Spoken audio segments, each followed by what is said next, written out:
सभी को नमस्ते।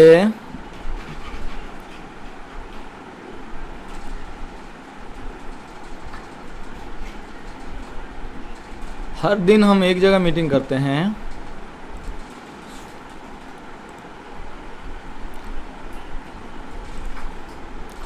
जब भी मैं ग्राशिया स्क्वायर को मिलता हूँ, मैं एक बात को अनुभव करता हूँ।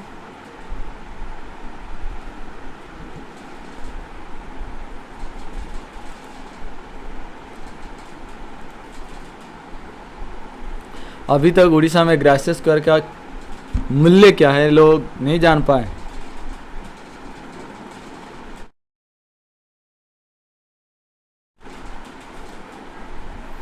और ये जो ग्राशिया स्क्वायर है, ये दुनिया का सबसे बड़ा मशहूर क्वायर है और सबसे उच्च स्तर के संगीत गाने वाला है। और ये सबसे मशहूर क्वायर है जो हमारे चर्च से है।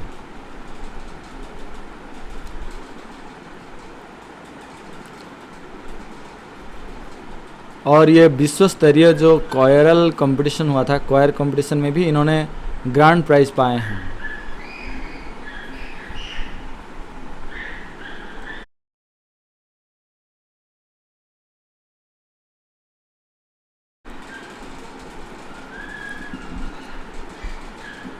और इसका जो कंडक्टर है वो है रशिया के सेंट पीटर्सबर्ग के जो नेशनल कंजर्वेटरी है, मतलब ऐतिहासिक एक सर्वश्रेष्ठ कंडक्टर के रूप में अब तक पहचान रखते हैं।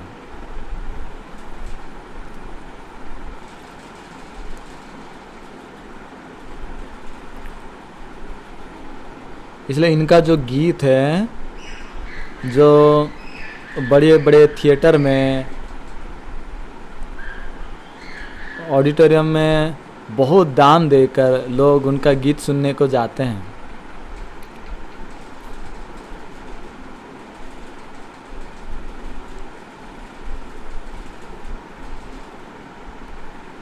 लेकिन हमारे चर्च में जैसा यूट्यूब में हम देख रहे हैं, वैसे ही हर दिन ये ग्राशिया स्क्वायर का वीडियो के द्वारा हम आराधना शुरू करते हैं। रोज़ रोज़ उनको देख पा रहे हैं।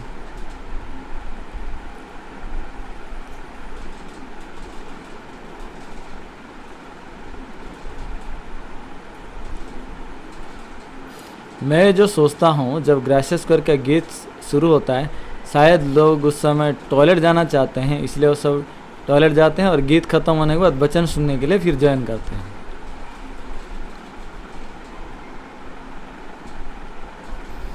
तब मैं क्या सोचता हूँ ना, हाँ, चिकन करी सबसे अच्छा है, स्वादिष्ट है।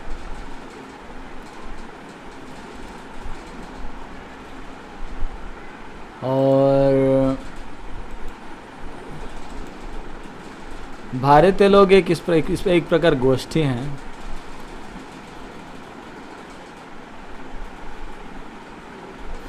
जिनका बहुत ही गहरी विचार है और बहुत मतलब उच्च स्तर का विचार है।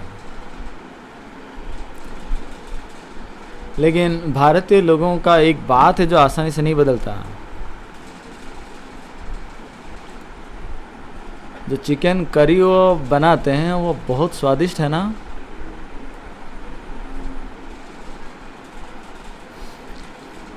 जब ये लोग कोई विदेश को जाते हैं और दूसरे खाना के साथ एडजस्ट नहीं कर सकते,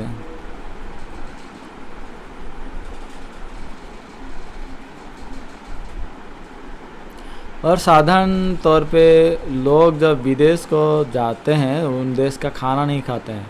अगर उस देश में अगर 10 दिन रह जाते हैं तो वो लोग उस देश का खाना के साथ एडजस्ट कर लेते हैं।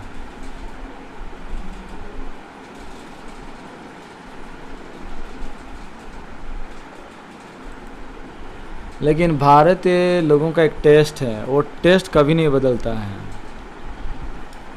इसलिए वो अगर 10 दिन भी जाकर कभी विदेश देश में रह जाते हैं तो उनका देह जो है खराब हो जाता है।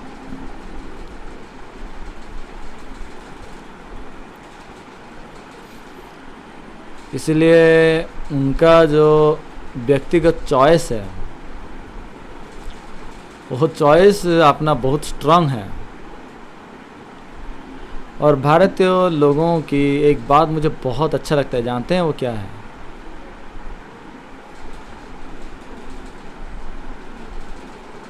एक बार अगर वो उद्धार पाएंगे तो निश्चित रूप से वो अपने आप को अलग कर देते हैं। इसलिए परमेश्वर के दृष्टि में दुनिया भर में सबसे बेस्ट विश्वासी के रूप में जो स्थापित हो सकते हैं वो भारतीय भाई बहन हैं। मैं जब सुसमाचार प्रचार किया हूँ कभी भी किसी को नहीं बोला हूँ कि आप मेरे चर्च में आओ।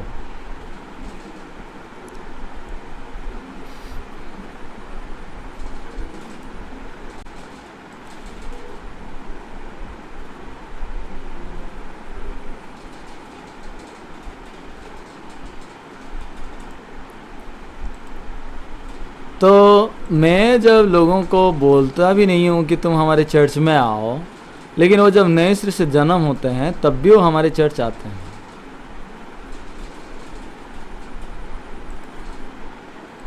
ऐसे बातों को बोलना शायद ठीक नहीं है, लेकिन मुझे फिलीपींस के लोगों को पसंद नहीं है। मुझे भारतीय लोगों को अगर आप बोलेंगे, अगर उन्होंने डिसाइड कर लिया करेंगे, मतलब वो करेंगे।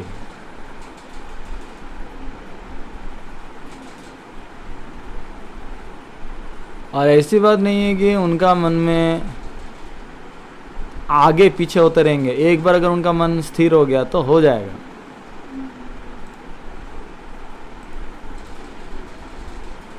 और फिलीपींस लोगों को अगर आप देखेंगे बस हंसते रहेंगे ही करके।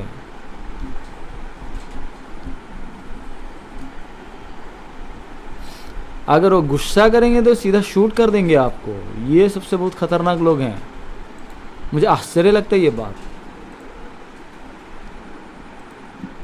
और फिलीपींस में इसीलिए क्या होता है, बहुत से मर्डर केस होते हैं। जानते हैं क्यों?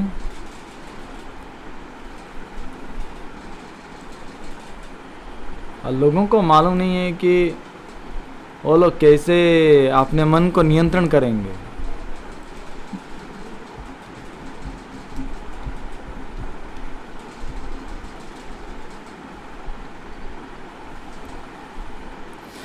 उनको अगर कुछ बुरा नहीं लग रहा है तो ठीक है, वो करेंगे। अगर उनको थोड़ा सा भी अगर बुरा लगने लगा तो वो सहन नहीं कर पाएंगे। इसलिए उनका मन जो है बहुत कमज़ोर है।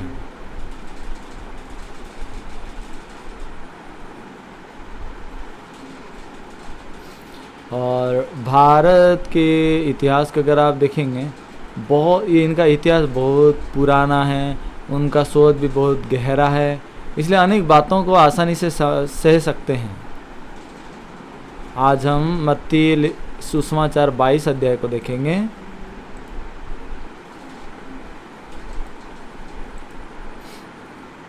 अभी हम बाइबल पढ़ने वाले हैं और बाइबल पढ़ते समय आप लोग ध्यान के साथ आप सुनिए।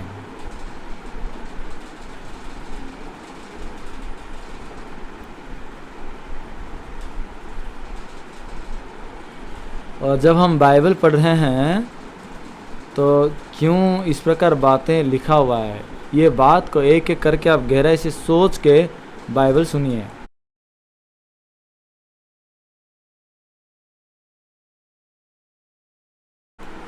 मत्ती का सुसमाचार 22 अध्याय 1 से लेकर 14 तक मैं पढ़ूंगा। यीशु ने फिर उनसे दृष्टांत कहने लगा, स्वर्ग का राज्य उस राजा के समान है जिसने अपने पुत्र का विवाह किया, और उसने अपने दासों को भेजा कि निमंत्रित लोगों को विवाह के भोज में बुलाए, परंतु उन्होंने आना ना चाहा। फिर उसने और दासों को ये कहकर भेजा, निमंत्रित लोगों से कहो, देखो मैं भोज तैयार कर चुका हूँ, मेरे बैल और पले हुए पशु मारे गए हैं और सब कुछ तैयार है, विवाह के भोज में आओ। परंतु वे उपेक्षा करके चल दिए, कोई अपने खेत को, कोई अपने व्यापार को। अन्य लोगों ने जो बच रहे थे उसके दासों को पकड़कर उनका अनादर किया और मार डाला। तब राजा को क्रोध आया और उसने अपनी सेना भेजकर उन हत्यारों का नाश किया और उनके नगर को फूंक दिए। तब उसने अपने दासों से कहा, विवाह का भोज तो तैयार है, परंतु निमंत्रित लोग योग्य नहीं ठहरे, इसलिए चौराहों पर जाओ और जितने लोग तुम्हें मिले सबको विवाह के भोज में बुला लाओ। अतः उन दासों ने सड़क पर जाकर क्या बुरे क्या भले जितने मिले सबको इकट्ठा किया और विवाह का घर अतिथियों से भर गया। जब राजा अतिथियों को देखने भीतर आया तो उसने वहाँ एक मनुष्य को देखा जो विवाह का वस्त्र नहीं पहना था। उसने उससे पूछा, हे मित्र, तो विवाह का वस्त्र पहने बिना यहाँ क्यों आ गया? उसका मुंह बंद हो गया। तब राजा ने सेवकों से कहा, इसके हाथ पांव बांध कर उसके बाहर अंधियारे में डाल दो, वहाँ रोना और दांत पीसना होगा, क्योंकि बुलाए हुए तो बहुत हैं परंतु चुने हुए थोड़े हैं।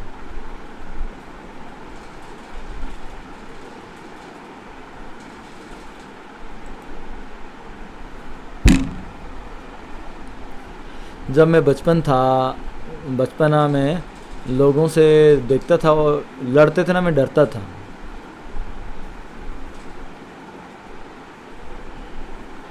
और विशेष करके यहाँ बहन लोगों में से कोई भी नहीं होगा जो लोगों से झगड़ा करते होंगे।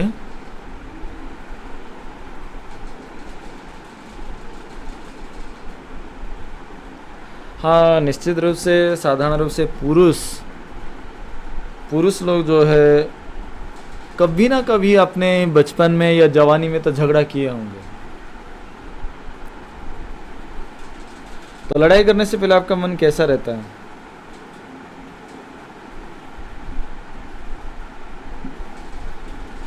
हाँ, मन में आप चाहते हैं लड़ाई करने को, लेकिन डर भी रहता है बहुत।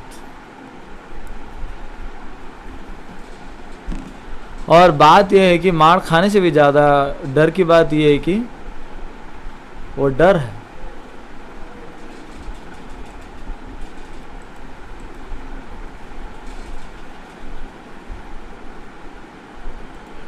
और जो मार खाएंगे और लड़ाई है,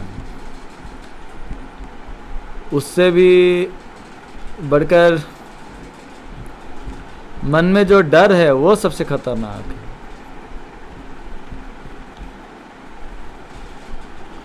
जब आप भारत में स्कूल में पढ़ते थे, आप पिकनिक जाते थे क्या? एक्सकर्शन? हाँ, एक्सकर्शन। हाँ, अरे कोरिया में भी हम जाते थे।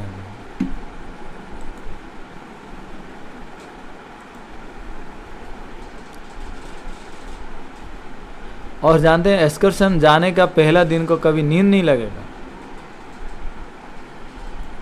वाह, कल हमारे स्कूल के एक्सकर्शन में हम जाएंगे, बहुत खुश होते थे हम।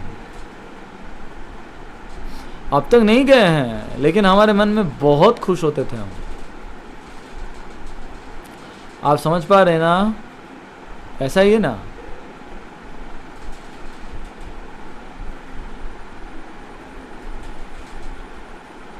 अभी तक हम पिकनिक जगह नहीं निकले हैं, लेकिन हम जाएंगे बोल के हमारे मन में जब याद करते हैं तो वाह, कितना खुशी लगता है और बहुत उत्साहित है, उत्कंठित है। और इन बातों को हम याद करके रहते हैं।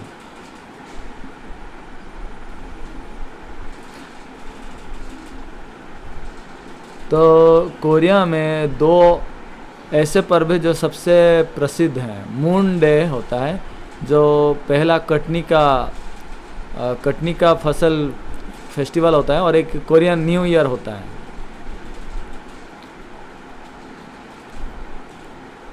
कोरिया में जो मून फेस्टिवल है वो अमेरिका के थैंक्स गिविंग फेस्टिवल के साथ समान है।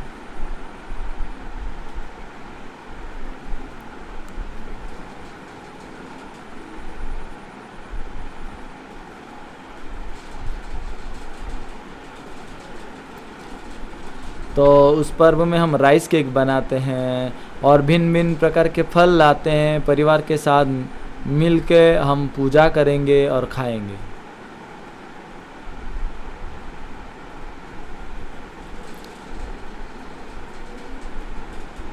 और उस समय क्या था, मैं जोशुआ या जोए की उम्र में था, और उस समय ये पर्व मुझे बहुत खुशी देता था।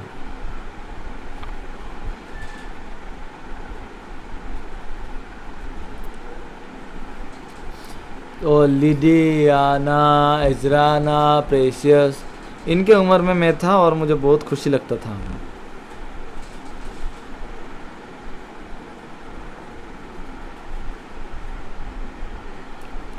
और मेरा मौसा मौसी जो शहर में काम करते हैं वो लोग सब आएंगे। फिर वो लोग आएंगे तो बहुत पैसा लेकर आते थे, गिफ्ट लेकर आते थे।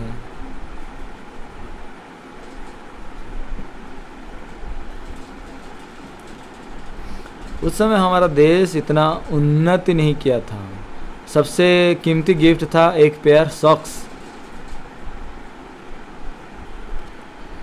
और सॉक्स भी इतना अच्छा लगता था कि हम उसको भी रात में हमारे सीने पे लगा कर हम सोते थे।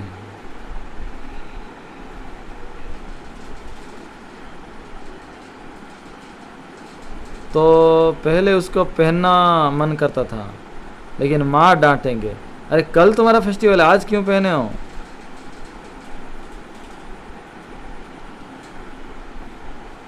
इसलिए माँ जब तक नहीं सोए हैं हम भी नहीं सोते थे। माँ सोने समय तक हम बस एक्टिंग करते रहेंगे।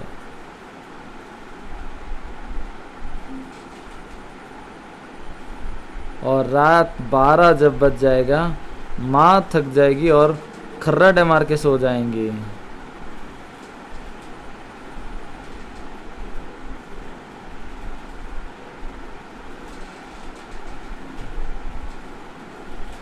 और माँ सो जाने के बाद हमारा पीछे घर के पीछे तरफ जाएंगे और सॉक्स पहनेंगे और देखेंगे हमारा पाँव ग्रीन, रेड, येलो बहुत सुंदर दिखेगा।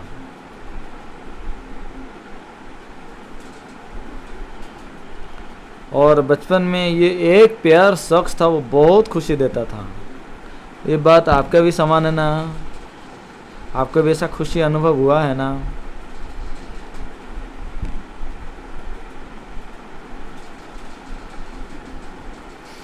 लेकिन उम्र थोड़ा बढ़ जाने के बाद ऐसा लगेगा कि हाँ ये ऐसी बात है, ऐसा लगेगा।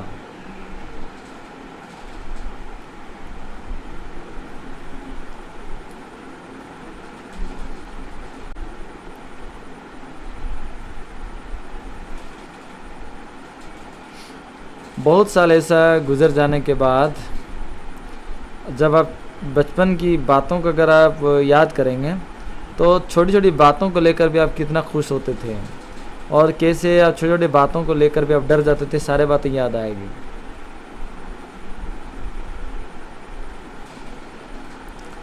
भले ही मेरे माँ को मैं बहुत याद करता था, लेकिन माँ से बढ़कर मेरे दादा दादी बहुत याद आते थे।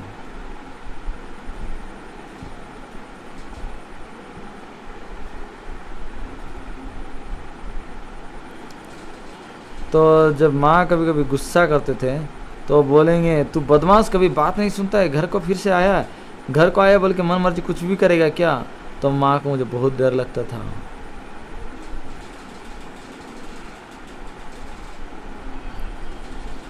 तो उस समय शायद चुमी एलिस या लोरा के साथ ऐसा की होगी। तो उस समय बच्चों को पता रहता है कि हमारे घर में अगर मेहमान आए तो माँ हमें पीट नहीं सकती।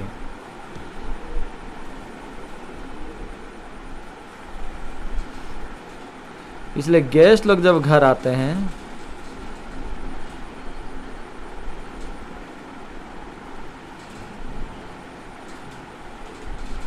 तो उस समय गेस्ट के ताकत से बच्चे वो काम करेंगे जो अपने में कभी अकेले नहीं कर पाते हैं।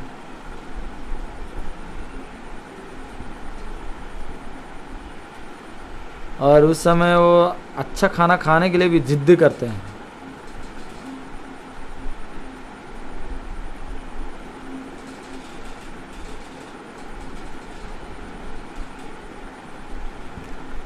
तो जब घर में कोई गेस्ट आते हैं उस समय माएँ भी बहुत दिखाएंगे हमारे बच्चों को, बहुत अच्छा से हम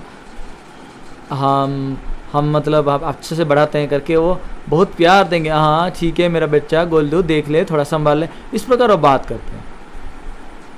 लेकिन बच्चों को मालूम है कि माँ इन मेहमानों के सामने मुझे कुछ भी नहीं कर पाएगी।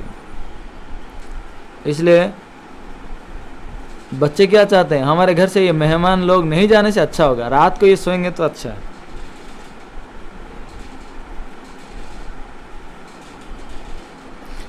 और गेस्ट लोग घर से निकलते ही वो दरवाजा बंद करेंगे और बोलेंगे, ए इधर आ बैठ। उसके बाद माँ उनका बदला लेंगे और उनका पिछवाड़ा पूरा गर्म हो जाएगा,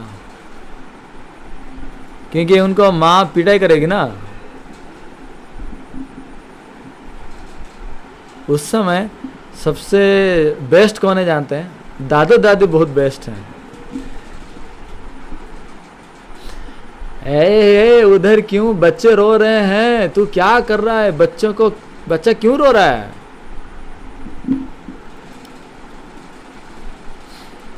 तब बोलेंगे, नहीं पापा, नहीं माँ, आप नहीं जानते हैं, ये घर में कोई मेहमान आएंगे ना, बच्चों का अभ्यास बिगड़ता है। उस समय दादा दादी मेरे एडवोकेट हमेशा मेरे पक्ष में रहेंगे। तो वो बोलेंगे, उधर मार मत खाना, इधर भाग के आ जा, मेरे पास आ जा, भाग जा, छिप जा।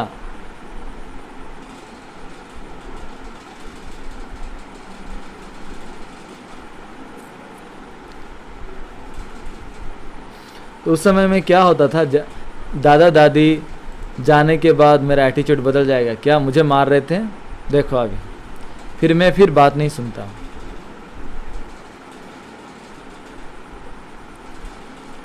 लेकिन ये दादा दादी मुझे ज़्यादा समय तक अपने पास तो नहीं रख सकते।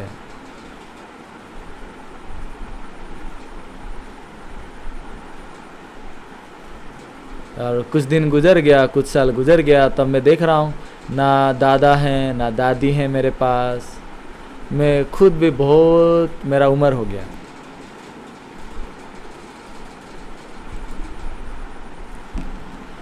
और एक बार मैं क्रिश्चियन हॉस्पिटल में गया और वहाँ पे बहुत दुखी होकर रो रहा था।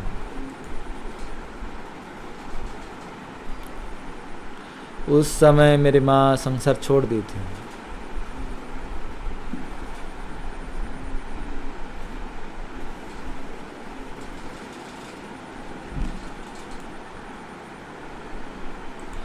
और उनका ये कमज़ोर शरीर को लेके बस अपना जीवन को मेरे लिए जिए और अपना जिम्मेदारी भी नहीं उठाए, अपने लिए भी ख्याल नहीं रखे। कितना थके होंगे मेरी माँ। मेरे माँ का ऊंचाई बहुत कम था, लेकिन एक चींटी से भी बढ़कर उन्होंने बहुत काम किए थे, बहुत व्यस्तता के साथ।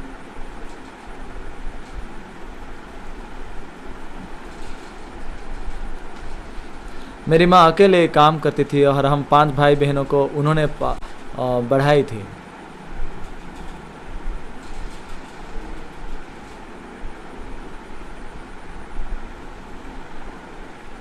और हमारी माँ ज़्यादा सुंदर ही नहीं थे, उनका चमड़े का रंग भी उतना गोरी नहीं थी, लेकिन मेरी माँ को मैं बहुत पसंद करता था।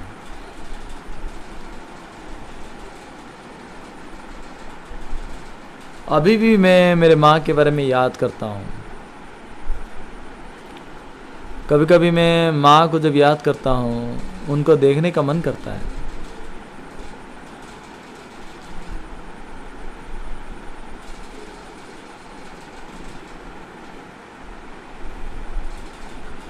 पता नहीं क्यों माँ इतना अच्छे थे, भले ही उन्होंने ये संसार छोड़ दिए हैं, फिर भी मेरे याद में है।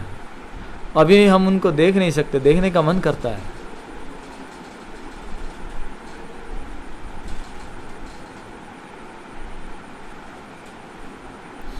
और हमारे माँ चले जाने के बाद मेरे पिताजी भी ये संसार छोड़ के चले गए।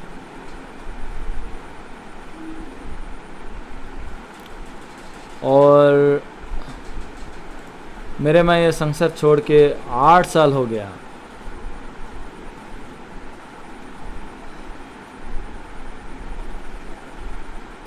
और मेरे माँ जिस उम्र में हमें छोड़ के चले गए हैं, अगर उस उम्र में अगर मैं चले जाने की बात अगर मैं सोचता हूँ तो 12 साल का डिफरेंस है, गैप है।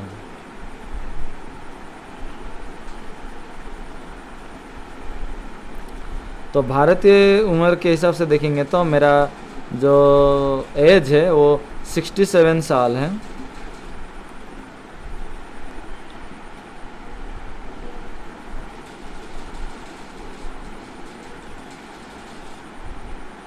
अगर माँ की उम्र में अगर मैं संसार को छोड़ने वाला हूँ तो मेरे हाथ में सिर्फ 12 साल बचे हैं।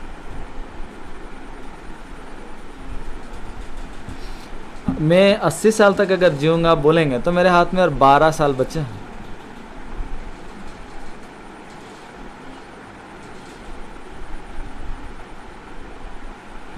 तो क्या मेरे पास भी मृत्यु करके एक दिन आएगा ना जरूर।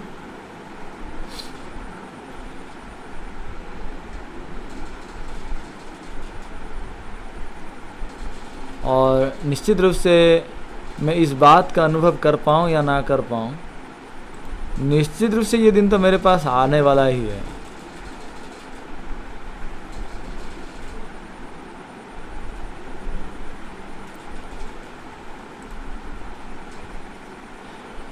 तो संसार के समय के बारे में अगर हम सोचेंगे तो ये बहुत आश्चर्य संसार है।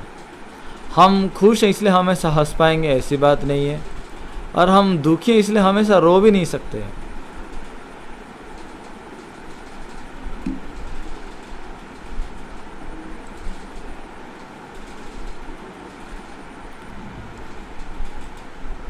और ये मृत्यु करके जो बात है अगर इसको सोचेंगे तो भले ये बहुत दूर की बात की तरह लगता है, कोई भी क्यों ना हो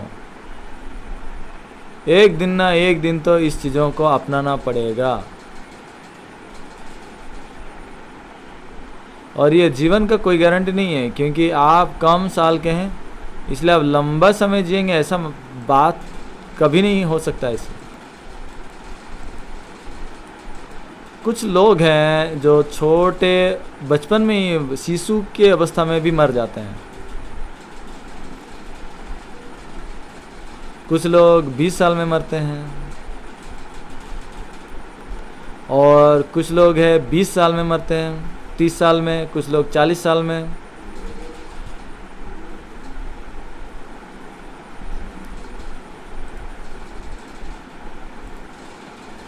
और उनमें से कुछ लोग हैं जो धीरे धीरे धीरे 90 साल तक जीते हैं, और कोई कोई 100 साल तक भी जीते हैं।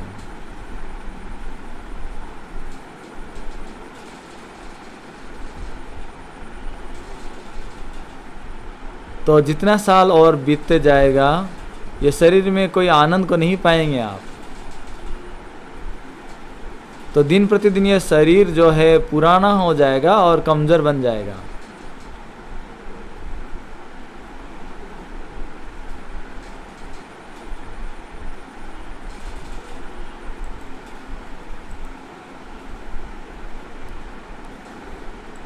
कभी कभी ये जीवन मुझे पसंद नहीं लगता है, क्योंकि ये जीवन को एक दिन हम मिलते हैं तो एक दिन तो हमें गुड बाय कहना पड़ेगा ही।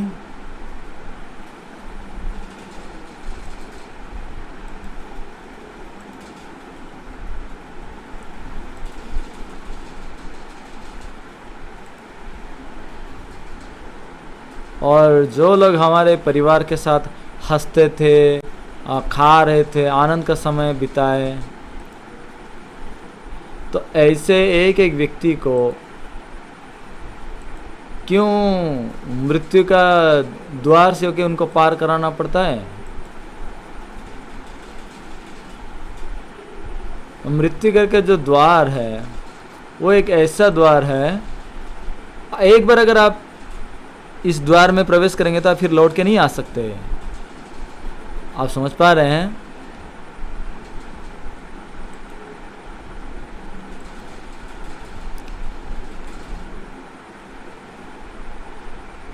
और मैं लोगों को देखा हूँ, मृत्यु के सामने जब लोग पहुँचते हैं तो उनका मन में भिन्न भिन्न प्रकार के प्रतिक्रिया दिखने लगते हैं।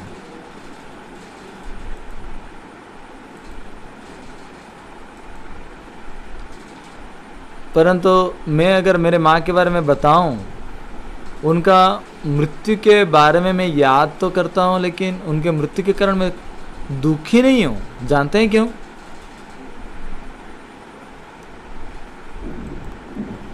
क्योंकि मेरी माँ निश्चित रूप से स्वर्ग चले गए हैं।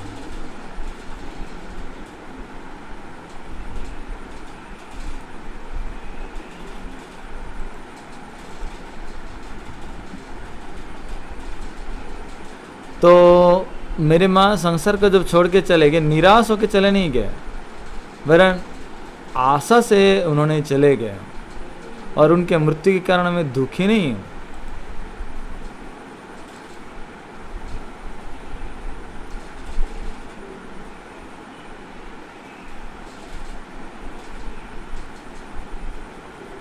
लेकिन कुछ लोग हैं जो लोग मरने के बाद भी बहुत दुखी होते हैं, क्योंकि ये संसार में कोई आशा नहीं है, सिर्फ निराशा के साथ लोग जाते हैं। और हम जब ओमान में रहते हैं, यहाँ एक बार 58 डिग्री सेल्सियस था। यहाँ चलना भी बहुत मुश्किल है, बहुत थकावट है, और 1 किलोमीटर भी नहीं चल पाएंगे आप।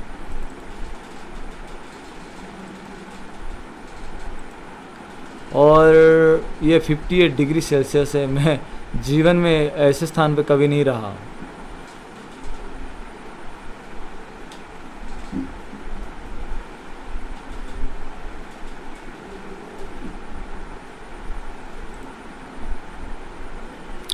और कभी कभी मुझे ऐसा मन करता है कि भारत के भाई बहनों का हाथ पकड़ूं और खाऊं। ऐसे मुश्किल हालत में मैं रहता हूं।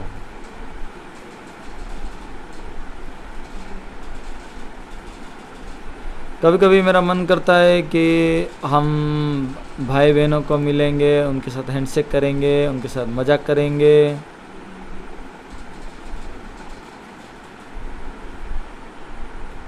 भले ही मैं ऐसे काम नहीं कर पा रहा हूँ, लेकिन मैं दुखी नहीं हूँ। और वजह क्या है, मेरे मन में जो अनंत काल की जीवन है वो मेरे पास है।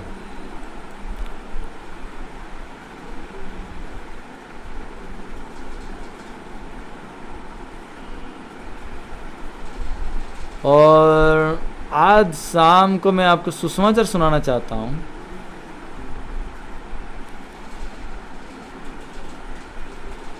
और ये आश्चर्य सुसमाचार है, जिसको सुनने के बाद आप अपने मन में सर्वदा के लिए कभी पछताएंगे नहीं।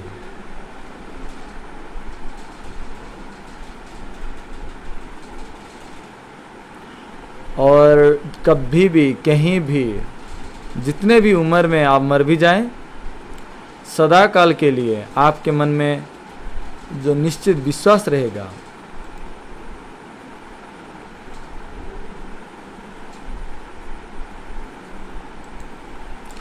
और ऐसा विश्वास अगर आपके मन में है तो मृत्यु कभी आपको निराश नहीं कर सकता।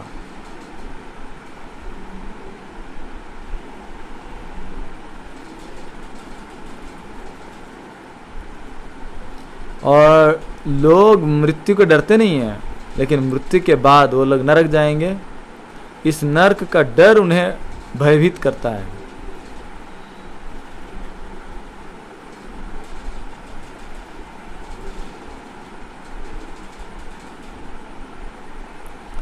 और बाइबल में अगर आप देखेंगे तो ऐसा वचन लिखा है,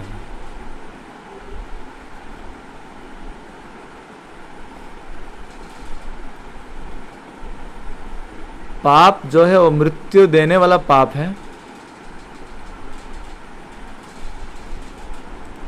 ये पहला कुरिन्ती 15 अध्याय का 65 में लिखा है।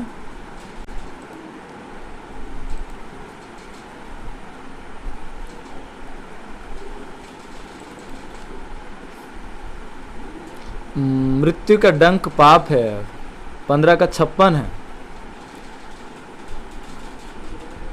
और पाप का बल व्यवस्था है। पहला कुरिन्ती 15 का 56 में आप देख पाएंगे, मृत्यु का डंक पाप है और पाप का बल व्यवस्था है।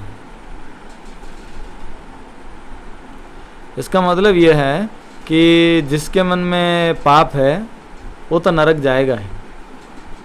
आप समझ पा रहे हैं क्या?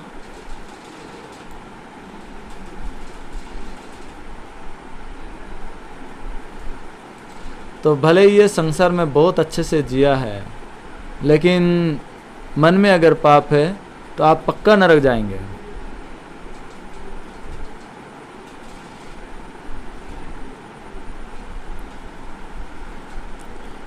और नरक को ना जाकर आप स्वर्ग जाना चाहते हैं तो पहले आपका पापों का समस्या का समाधान करना जरूरी है।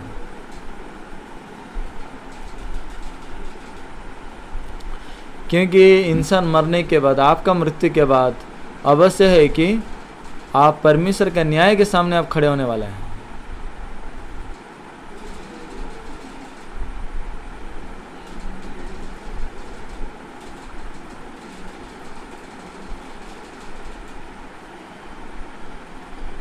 क्योंकि आप जब न्याय के सिंहासन के सामने खड़े होंगे, आपके प्रति क्या होगा वो बारे में भी बाइबल में लिखा है। और ये है निश्चित सच्चाई है जो परमेश्वर बाइबल में लिखे हैं। इब्रानियों 10 अध्याय का 27 वचन आप देखिए, एक बार जरूर पढ़िए। इब्रानियों 10 अध्याय का 27 वचन। हाँ, दंड का एक भयानक बाढ़ जो होना और आग का ज्वलन बाकी है जो विरोधियों को भस्म कर देगा।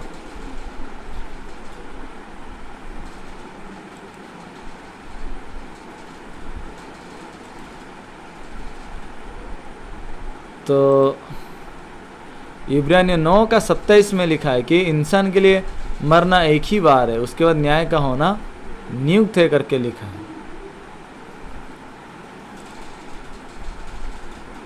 तो इंसान एक बार मर जाने के बाद क्या है? न्याय है।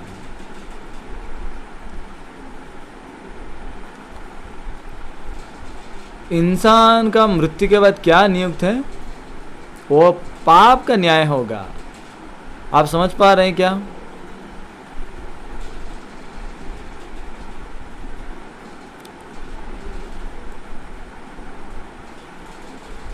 और इस न्याय के बाद क्या होगा? जिसके मन में पाप है वो पाप के कारण नरक जाएगा,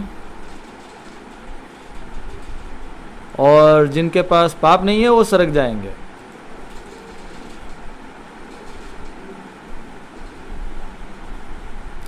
तो बताइए, संसार में कोई ऐसा व्यक्ति है जिसका पाप नहीं है? और संसार के सब लोग पाप किए हैं। यानी कि इस पाप का समस्या करना जरूरी है।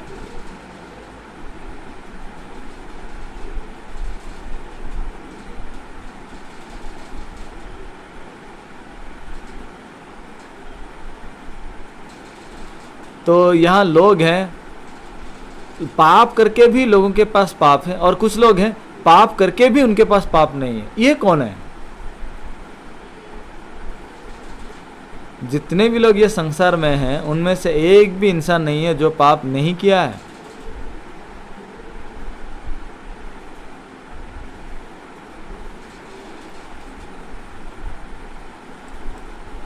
और जो लोग ये संसार में पाप किए हैं उनको क्या करना जरूरी है? उनको पाप से क्षमा पाना जरूरी है। आप समझ पा रहे हैं? तो फिर परमेश्वर किसका पापों को क्षमा करते हैं?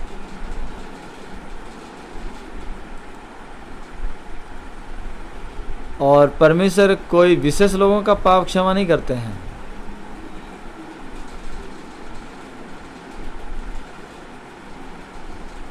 और जो कि परमेश्वर हम सबों का सृष्टि करता है, इसलिए वो हम सबको प्यार करते हैं।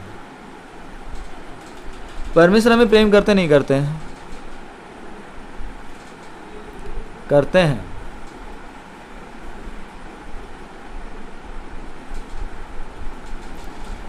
और जो परमेश्वर हमसे प्रेम करते हैं,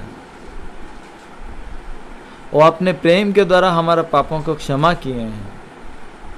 वहाँ लोग हैं जो परमेश्वर का प्रेम को ग्रहण करते हैं, और वो लोग हैं जो परमेश्वर का प्रेम को ग्रहण नहीं करते हैं।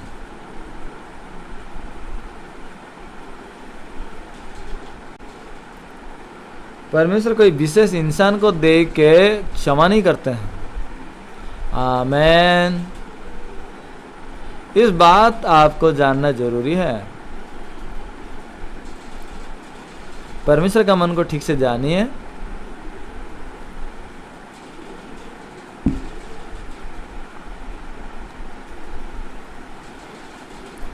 जब परमेश्वर हमारा पापों को क्षमा करते हैं, तो किस प्रकार वो हमारे पापों को क्षमा करते हैं, इसके बारे में बाइबल में स्पष्ट रूप से लिखा है।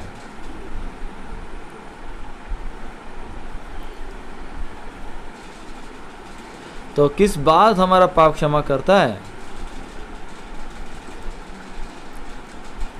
यीशु मसीह का पुत्र का, यीशु मसीह जो परमेश्वर का पुत्र है, उसका लहू के द्वारा हमारा पाप धोया जाता है।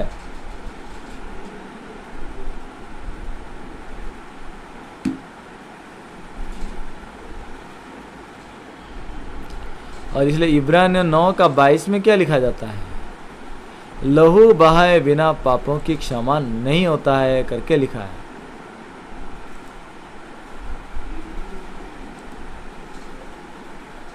इसका मतलब ये हुआ कि मैं पाप किया हूं या नहीं किया हूं, इसके अनुसार मैं पापी हूं या धर्मी हूं, ऐसा कभी निर्धारण किया नहीं जा सकता।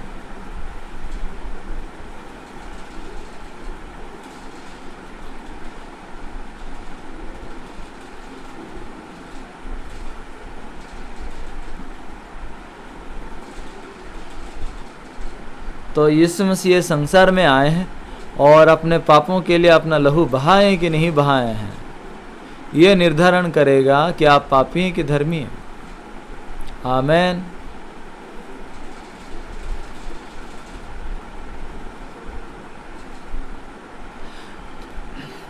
तो फिर क्रूस पे यीशु मसीह अपना लहू बहाए कि नहीं बहाए हैं? आप बाइबल में यूहन्ना के द्वारा लिखा हुआ सुसमाचार खोलिए। सिर्फ आप एक वचन को खोल के देखिए, ऐसा लिखा है कि नहीं लिखा।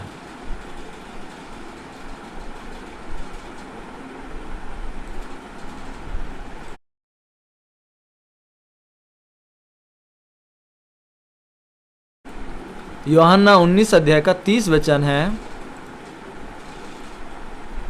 जब यीशु ने वो सिरका लिया तो कहा, पूरा हुआ, और सिर झुकाकर प्राण त्याग दिए।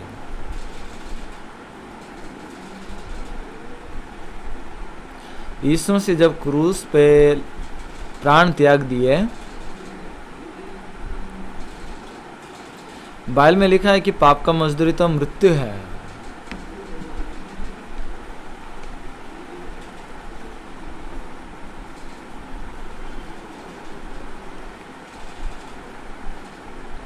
यानी कि यीशु के मृत्यु के द्वारा ये पाप का मजदूरी जो है दिया गया है।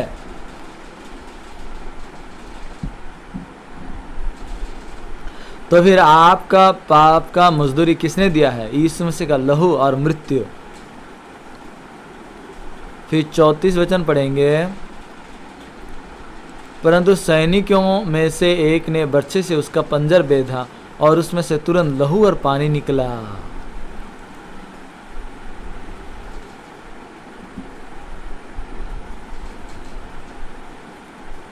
जब एक सैनिक ने बर्छे से उसका पंजर को बेधा, तब उसके पंजर से लहू और पानी निकला लिखा है।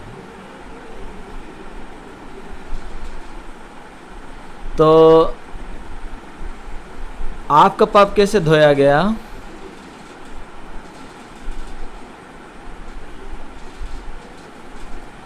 ये वचन जो है सच्चा साक्षी है कि हमारा पाप सब धुल गया है। और आप जब पाप करते हैं तो आप अपने विवेक के द्वारा दोषी ठहरते हैं। इसका मतलब ये नहीं कि आपका पास पाप है, आपका विवेक के द्वारा आप दोषी ठहरते हैं।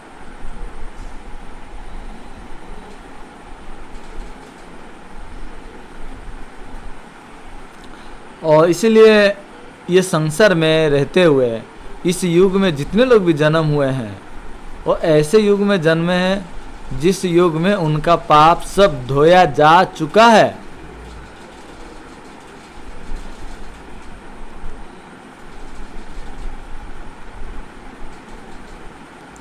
और यहाँ पे रो रो के और आप प्रार्थना करेंगे कि मेरा पाप क्षमा कर दो, इसका मतलब क्या है?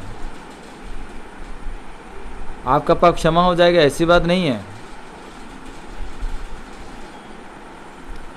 आप जन्म होने से पहले 2000 साल पहले यीशु मसीह मेरा पापों का मूल्य को चुका दे चुके हैं हमारे जन्म होने से पहले।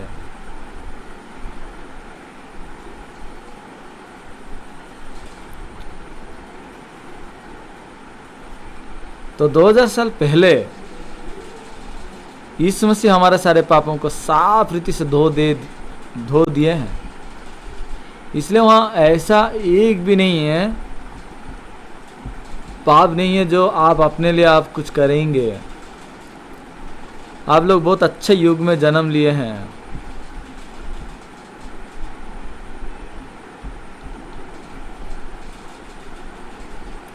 और इस युग में जितने लोग जन्मे हैं उनके पास स्मार्टफोन है।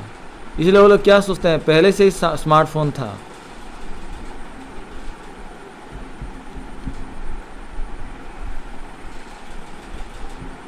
और 1 साल भी नहीं हुआ है, नारे का बेटी है, हमको देखती है, हंसती है, आंखें ऐसा करती है तो बहुत खुश होती है।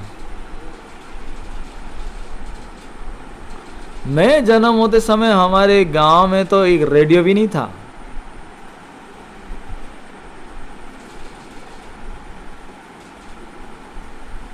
अभी के स्थिति में भुवनेश्वर में एक भिखारी औरत भी स्मार्टफोन को पकड़े हैं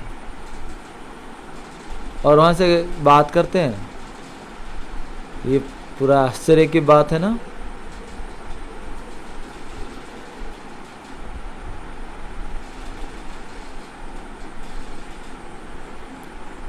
और अभी का युग में आप जो जन्मे हैं, आप अपने पापों को धोने के लिए कार्य करने की जरूरत नहीं है, वरन आप ऐसे युग में जन्मे हैं जिसमें आपका पाप पहले से क्षमा किया जा चुका है।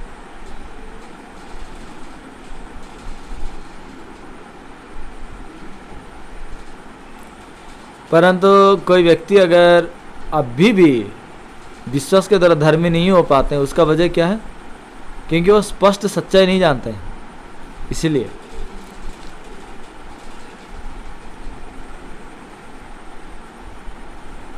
पाप क्षमा पाने के लिए आपको कुछ करना जरूरी है, ऐसी बात नहीं है। ऐसा करके भी पाप क्षमा नहीं मिलेगा।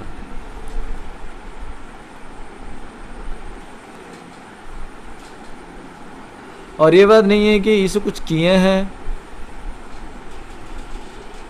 आपसे कुछ लेके आपका पाप क्षमा कर देंगे, ऐसी बात नहीं है। आप कुछ करने से पाप क्षमा कर देंगे, वो भी बात नहीं है।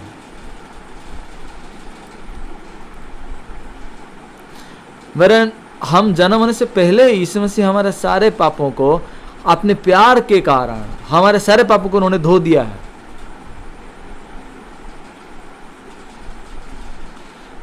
यानी कि बात यह है कि परमेश्वर हमें ऐसा बना दिया है कि स्वर्ग जाने के लिए हमारे कोई कमी ना हो। आमीन।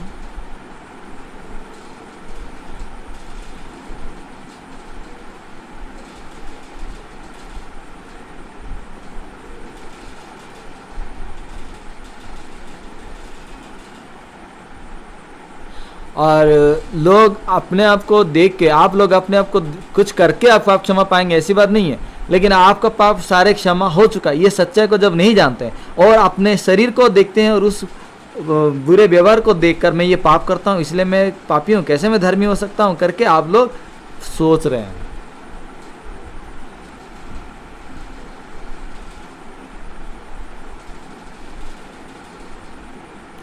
अभी पाप धोने के लिए कुछ करने को बाकी नहीं है, बस एक ही बात बाकी है कि आपका सारे पाप धोया जा चुका है, ये बात को विश्वास करना है। आमेन।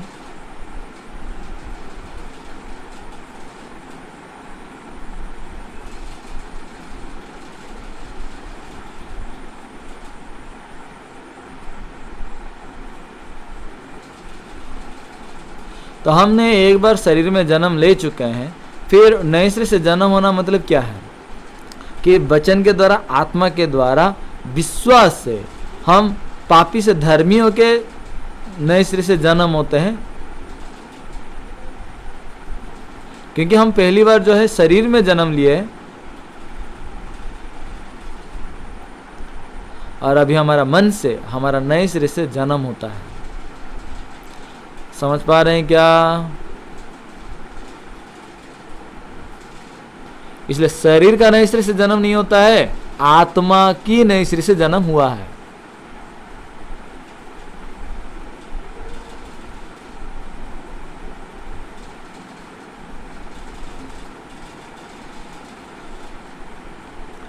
इसका मतलब क्या है ना, परमेश्वर हमें इतना प्रेम किया कि हम जन्म होने से पहले ही यीशु मसीह के लहू के द्वारा हमारे सारे पाप क्षमा कर दिए गए हैं।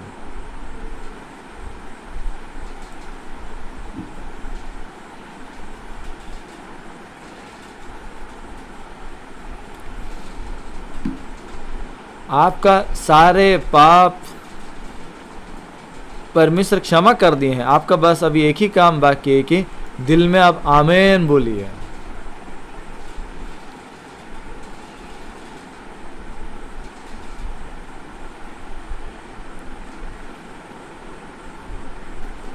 आप अगर मत्ती 22 अध्याय यहाँ देखेंगे तो क्या लिखा है? मत्ती 22 में लिखा है कि स्वर्ग राज्य उस मनुष्य के समान है, एक राजा के समान है जिसने अपना बेटे का विवाह भोज प्रस्तुत किया है। आप कोई लीव ना करें, मैं 10 मिनट में ख़त्म करूँगा।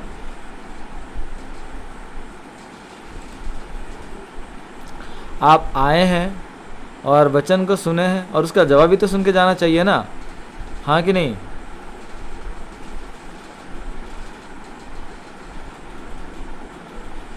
और डॉक्टर के पास आप गए, बीमारी क्या है पता लगाए, लेकिन दवाई लिए बिना अगर लौटेंगे तो क्या होगा? वैसे बीमारी होकर लौटेंगे ना। अभी दवाई लेने का समय है, आप समझ पा रहे हैं क्या? इसलिए कोई भी मीटिंग से निकल मत जाइए। लोग सच में बहुत बार ना ऐसा मूर्खता की काम करते हैं।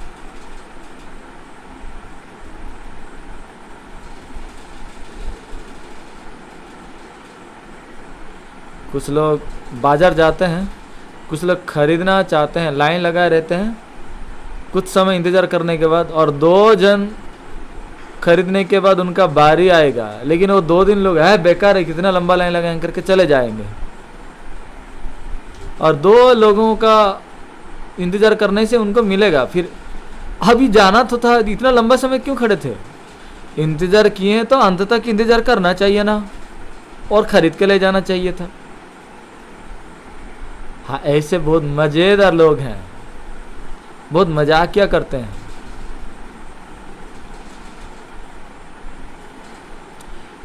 यानी कि अभी जब विवाह भोज है, ये बहुत आश्चर्य विवाह भोज है,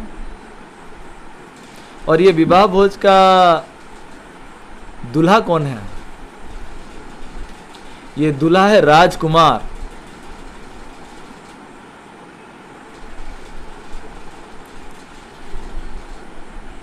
और किसके बाद नहीं लिखा है? दुल्हन कौन है नहीं लिखा है। और राजा है ईश्वर।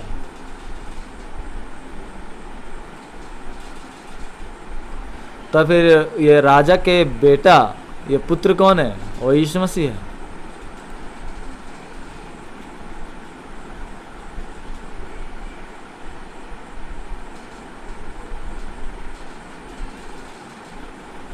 तो फिर ये बेटी का योग्यता को देखने के लिए अनेक लोग निमंत्रण करते हैं।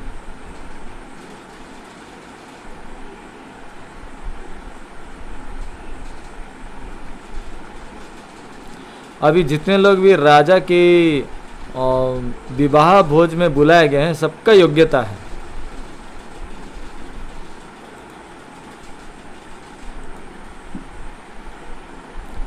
आप लोगों ने उद्धार पाए हैं, इसका मतलब आप परमेश्वर का पुत्र यीशु मसीह के कन्या बन चुके हैं।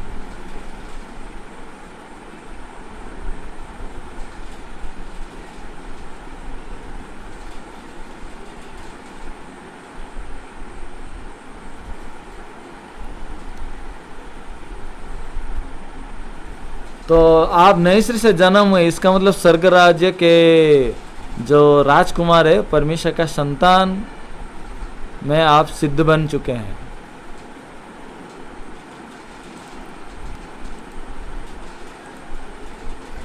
कैसे करके मैं नए सिरे से जन्म हो गया हूँ, लेकिन मैं स्वर्ग राज्य का योग्य व्यक्ति नहीं हूँ, ऐसा मत बोलिए। आप परमेश्वर का संतान होने का आपको योग्यता मिल चुका है।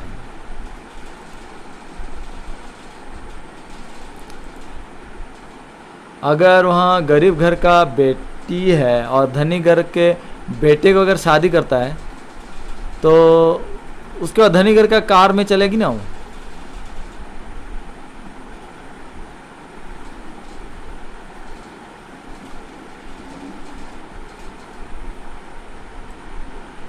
बहुत मुश्किल से, भले ही वो क्यों ना वो बड़ी है लड़की, लेकिन अगर एक मिनिस्टर का बेटी को शादी कर लेती है तो मिनिस्टर का बहू बन गई ना वो।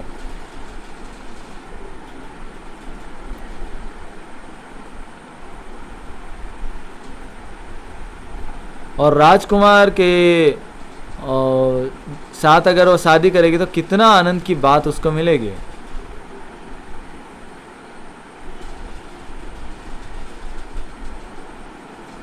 तो अगर रानी का स्त्री बन गई है तो, सॉरी, राजा का स्त्री बन गई थी, तो उसको रानी के बराबर उसका आदर नहीं किया जाएगा।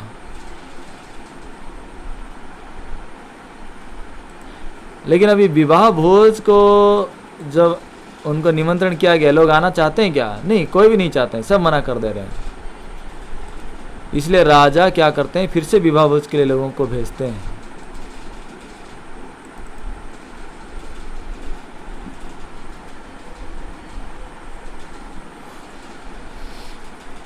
और बहुत से फल, बहुत से मांस, बहुत से खाना ऐसा प्रस्तुत किए हैं। और मत्ती 22 अध्याय का अगर 4 वचन में आप देखेंगे, 22 अध्याय का 4 में, तो यहाँ सब कुछ प्रस्तुत है, लिखा है।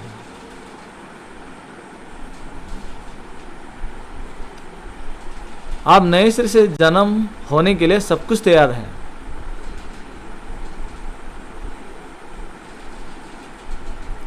इसका मतलब क्या है? यह वचन कहता है कि परमेश्वर सब कुछ प्रस्तुत कर दिए हैं, मतलब परमेश्वर आपके लिए भी सब कुछ प्रस्तुत कर दिए हैं।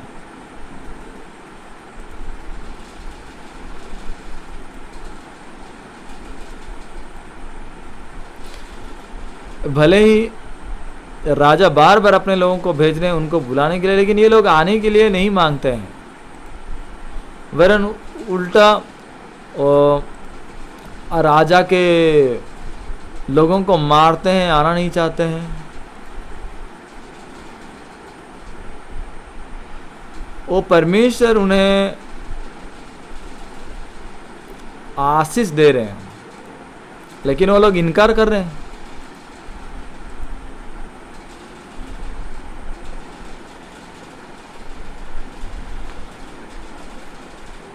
इसका मतलब परमेश्वर आप स्वर्ग जैसे जा पाएंगे, सारे बातों को प्रस्तुत कर दिए हैं, पर ये बात को लोग ग्रहण नहीं करते हैं और अपने मन मर्जी, अपने इच्छा से जीना चाहते हैं। लोग कोशिश कर रहे हैं।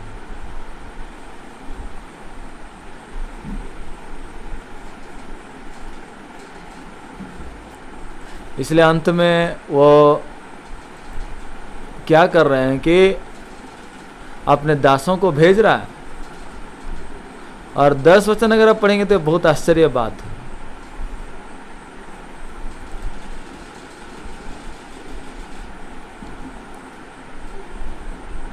तो अतः उन दासों ने सड़कों पर जाकर क्या बुरे क्या भले जितने मिले सबको इकट्ठा किया और विवाह का घर अतिथियों से भर गया।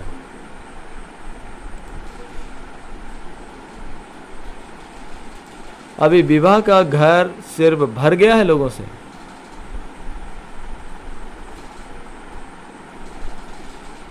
तो यहाँ आप क्या देख रहे हैं, सिर्फ अच्छे लोग यहाँ जमा हुए हैं या बुरे लोग भी जमा हुए हैं?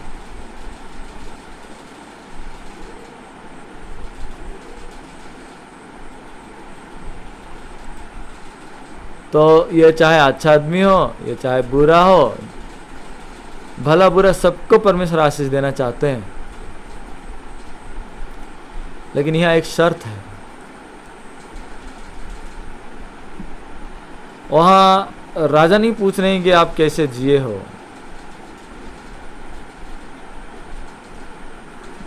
अभी अपना वस्त्र बदलो।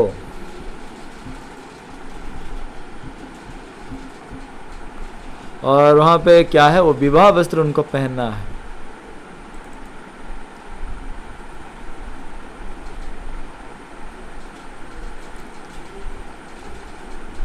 तो क्या किए क्या नहीं किए वो एक भी नहीं पूछ रहे हैं।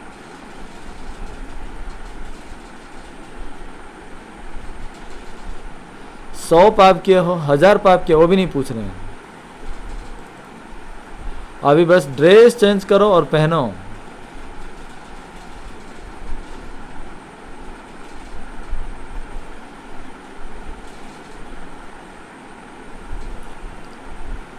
तो एक है चिंता का वस्त्र है और एक वचन का है। इसलिए अपना चिंता को फेंक के वचन को आप पहनिए। आमीन।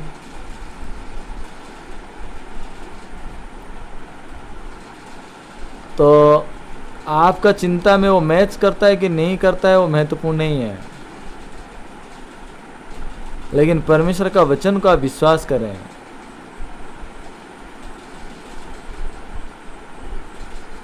ये वो बात है जो जिसमें पापी धर्मी ठहरेगा।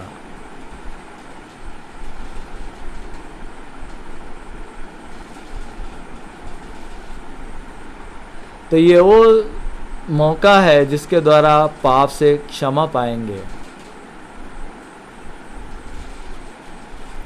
इब्रानियों 10 अध्याय का 10 वचन हम देखेंगे।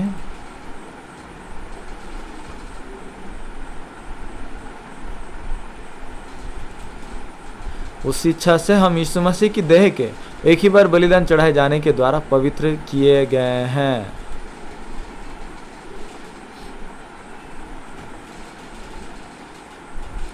तो यहाँ पे जो उसी इच्छा से लिखा है, तो ये इच्छा क्या है? और ये बात आपको इब्रानियों 10 का 9 में मिलेगा।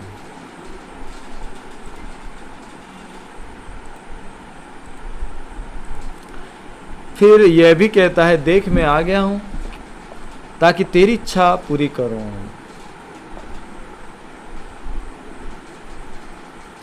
तो फिर परमेश्वर की इच्छा क्या था जिसे उस इच्छा को पूरा करने के लिए यीशु मसीह ने आया था? अतः वो पहले को उठा देता है ताकि दूसरे को नियुक्त करे।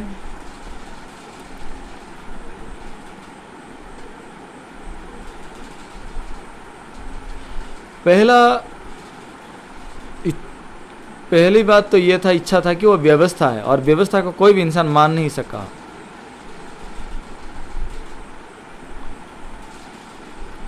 तो इसलिए यीशु मसीह का आने के द्वारा व्यवस्था पूरा हुआ है। आमीन।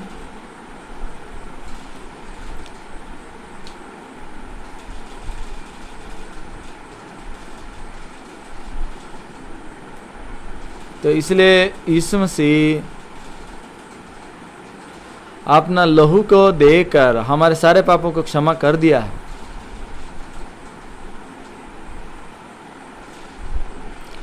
इसलिए व्यवस्था के क्रियाक्रम के द्वारा कोई भी धर्मी ना ठहरेगा करके बाइबल में लिखा है।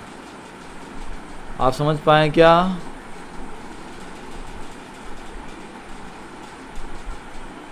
यानी कि यीशु मसीह का विश्वास करने के द्वारा ही एक व्यक्ति धर्मी ठहरेगा।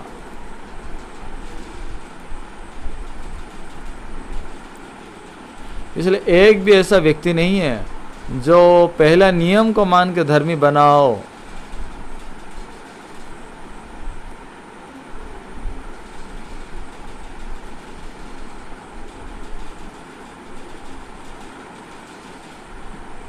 यानी कि यीशु मसीह का जो लहू है, क्रूस पे बहाया हुआ लहू, एक भी ऐसा नहीं है जिस पाप को यीशु नहीं धो सकता।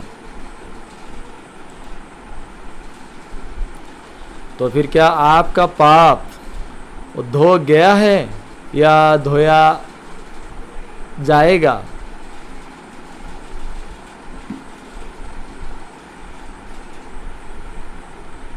इसीलिए यीशु मसीह का देह का एक ही बलिदान के द्वारा हम पवित्र कर दिए गए हैं करके बाइबल कह रहा है।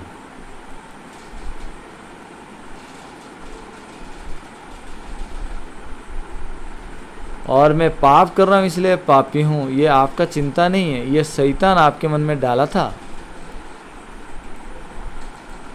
इसलिए आपका चिंता और वचन ये समान है कि अलग है।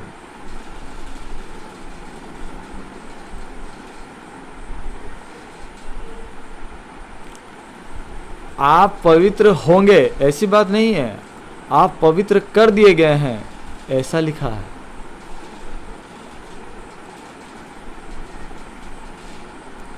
और परमेश्वर यीशु मसीह के लहू के द्वारा आपको पवित्र कर दिए हैं।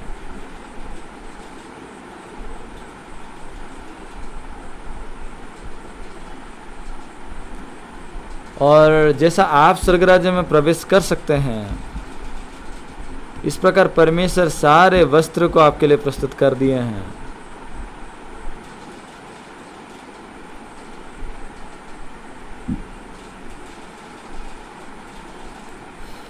तो जो लोग अपने सारे चिंता को फेंक देते हैं और परमेश्वर के उस वस्त्र को ग्रहण करते हैं, वो ऐसे लोग हैं जो परमेश्वर के द्वारा पवित्र कर दिए गए हैं।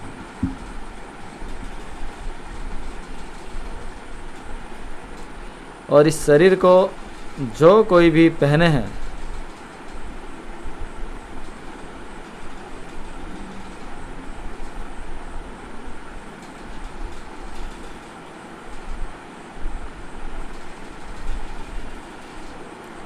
और जो लोग स्वर्ग राज्य का वारिस हुए हैं, अधिकारी होंगे, ऐसे धर्मी लोग हैं। और ऐसे पापी लोग भी हैं जो सर्वदा के लिए नरक में डाले जाएंगे।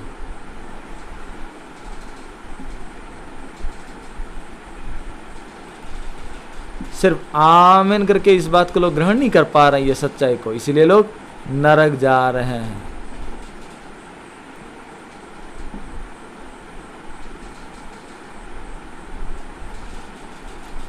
और अपना जिद नहीं छोड़ पाते हैं, अपना झूठा गर्व नहीं छोड़ पा रहे हैं, इसलिए वो नरक जाता है।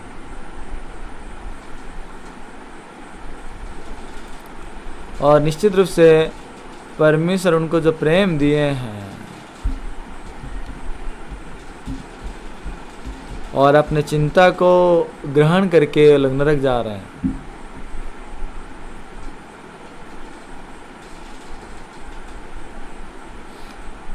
तो यहाँ आके जो वचन सुने हैं उन सबको मैं बहुत धन्यवाद देता हूँ।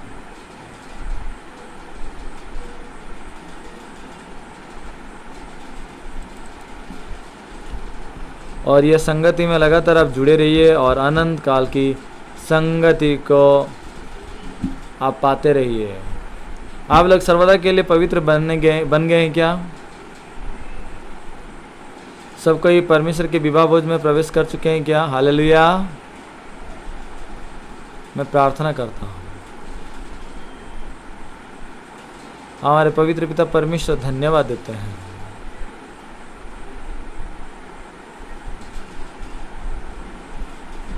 और यीशु मसीह के देह के एक ही बार बलिदान चढ़ाए जाने के द्वारा और हमें जो परमेश्वर विवाह वस्त्र दिए हैं उस परमेश्वर का हम धन्यवाद देते हैं।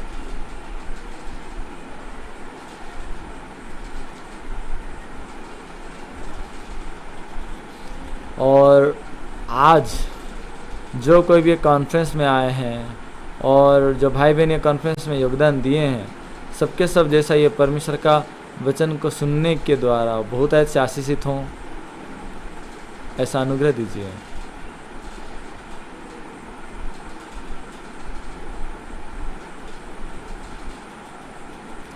और आज ये जो कॉन्फ्रेंस को मूल्यवान वचन को उन्होंने जो सुने हैं और ऐसा वचन को और ज़्यादा से ज़्यादा लोगों को प्रचार कर सकें, इस प्रकार अनुग्रह दीजिए।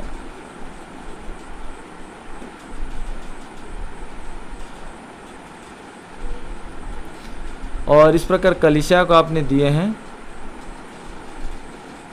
जहाँ पे नए सिरे से जन्म होने का धारा बंद नहीं होता है, इसलिए धन्यवाद देते हैं। यीशु मसीह के नाम से प्रार्थना करते हैं, आमीन। यहीं पे ख़त्म करूँगा। धन्यवाद, नमस्ते।